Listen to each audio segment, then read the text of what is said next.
to share those very inspiring and moving words with us, especially from the perspective of your students. So thank you for that. So we are at the final part of the program, and we're all waiting for the awards ceremony as well.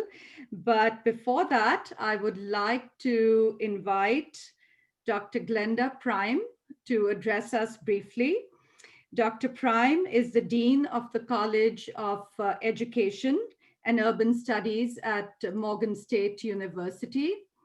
She is also a science educator and researcher and has published numerous articles on science and technology education, and most recently has published a book chapter on technology education.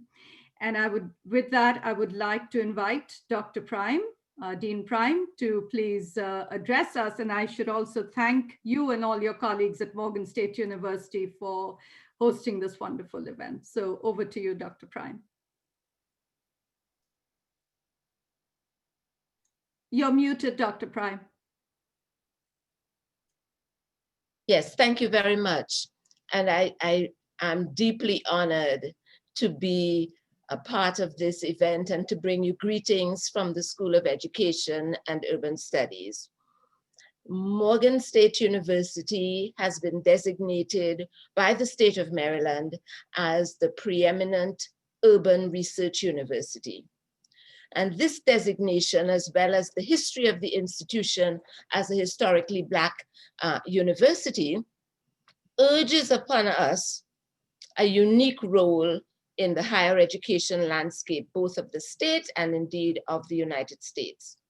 A role in which shaping of a more humane world is paramount.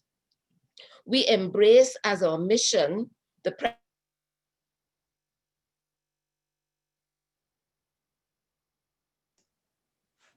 Dr. Prime, we lost you. That are as pandemic as the coronavirus is right now. I am very proud that the School of Education and Urban Studies is the academic home of Dr. Uttam Goli and Dr. Bister, who play such a pivotal role in this organization.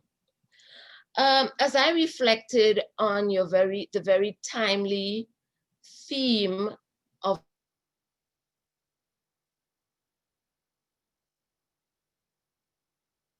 it occurred to me that at the basis of the inhumaneness in our world is the tacit assumption that inequity is inevitable, and that the creation of a more humane world requires us to reject that assumption. Just think of pervasive terms like first and third world, and majority and minority. Those terms don't just imply a benign difference, but they really imply a status differential. And with that, an assumption of an equal entitlement to the world's resources. The terms betrays at best a tacit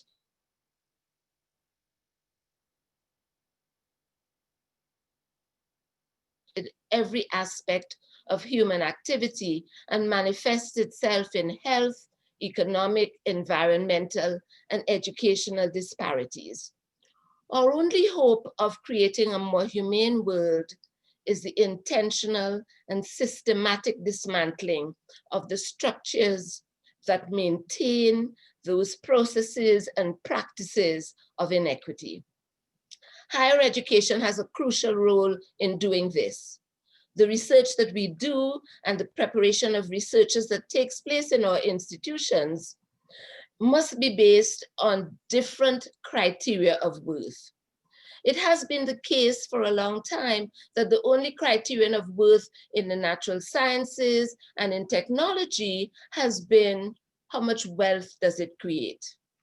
But we need to remind ourselves that all technologies, all of them have winners and losers.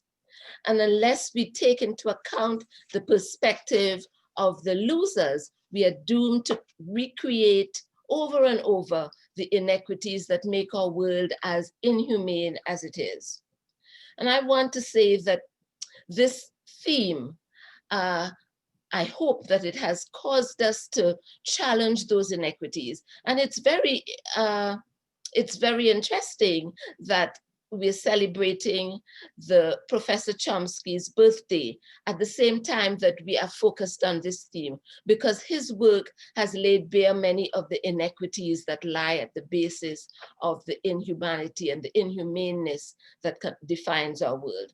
I want to congratulate the Star Scholars Conference for this work, and I want to say that I do hope that the conference will result and has resulted in renewed thinking, and not just an opportunity for us to share ideas, but an opportunity for us to be disruptive and transformative as we think about creating a more humane world. Congratulations to all of you, and thank you.